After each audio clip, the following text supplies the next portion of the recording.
She begged them not to touch her son.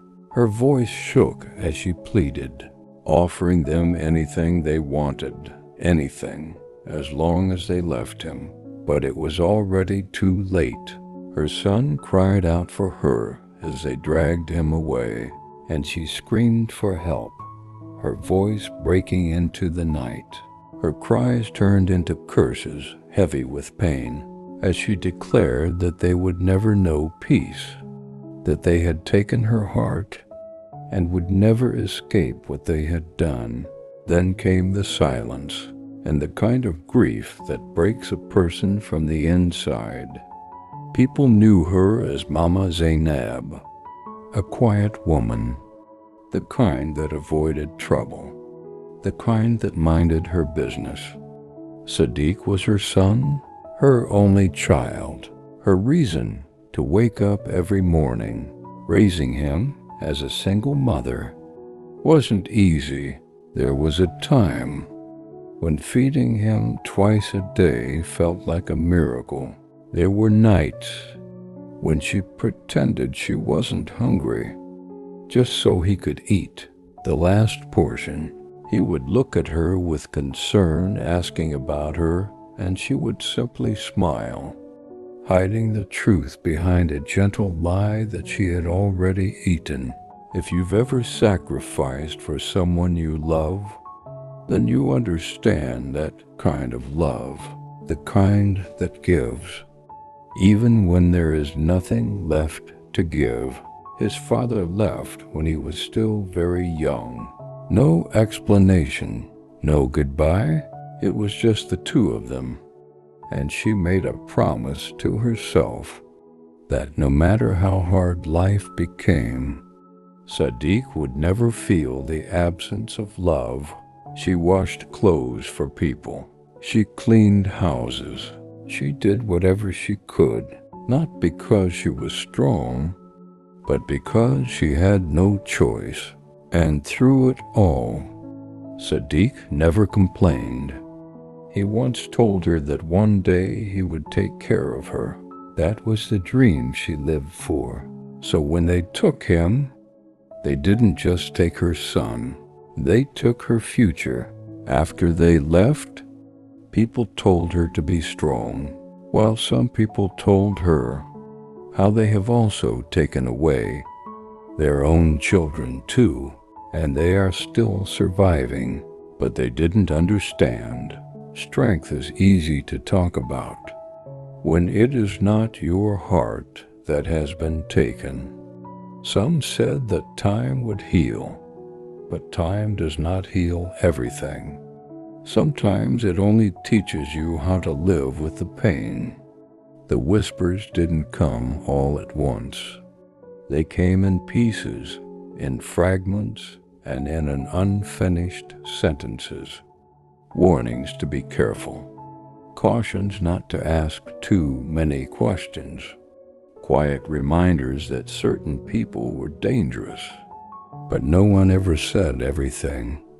And that silence told her more than words ever could. Grief changed her, not into something loud, but into something patient, something observant. She began to notice things she had ignored before. The way people looked at her, then quickly looked away. The sudden quietness when she entered a room. The unfinished conversations. It felt like living in a world where everyone knew something, except her, and she refused to remain the only one in the dark. When she found Sadiq's phone, it became her only connection to him. She would hold it for hours, scrolling through memories, pictures, messages, little pieces of a life she hadn't fully seen while he was alive. And that was a pain that would never truly leave her, because sometimes we don't know what our loved ones are going through until it is too late. If you're listening to this, let it be a reminder to check on someone you love, because silence can hide a lot. Days turned into weeks. There were moments she almost gave up. Moments she wondered if she would ever find the truth. Please do not forget to subscribe, like, and comment.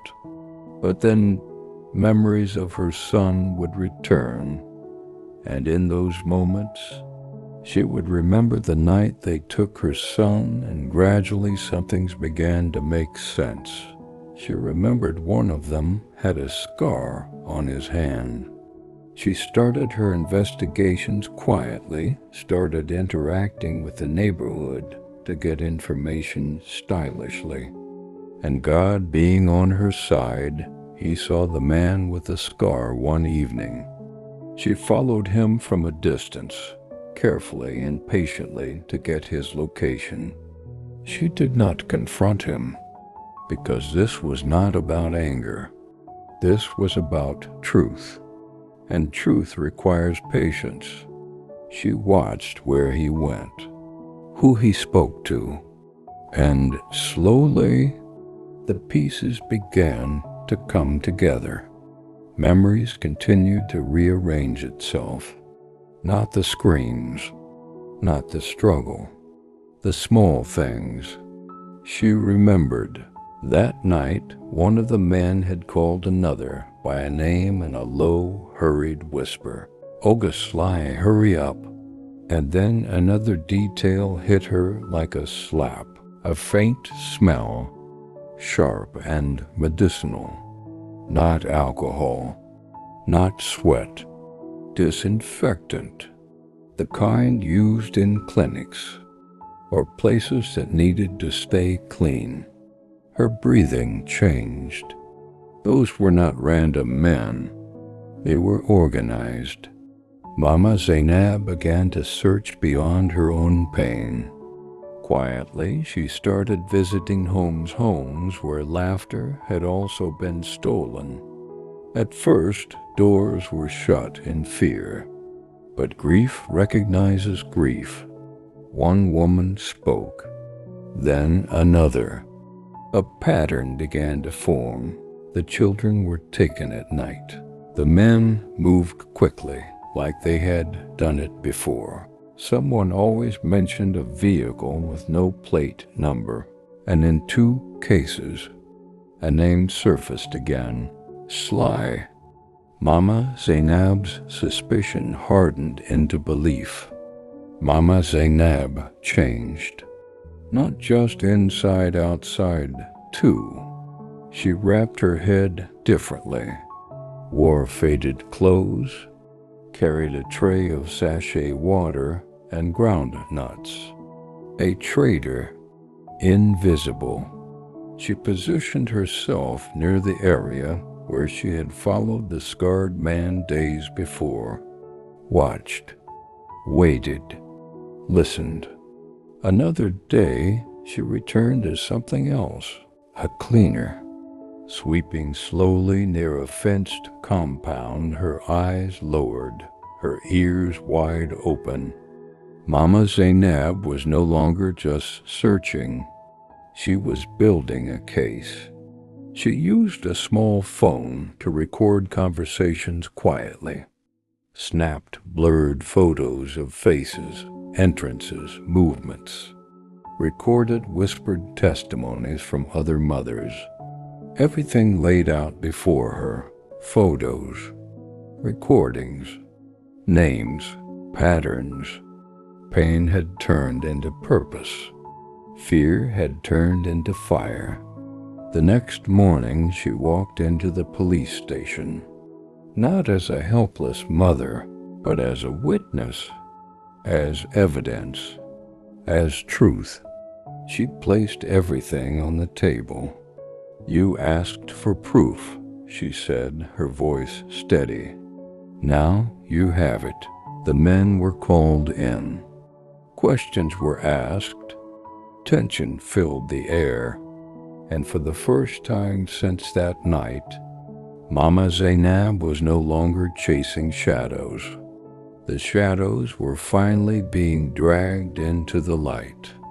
If you've stayed this long, then you already understand that this is more than just a story.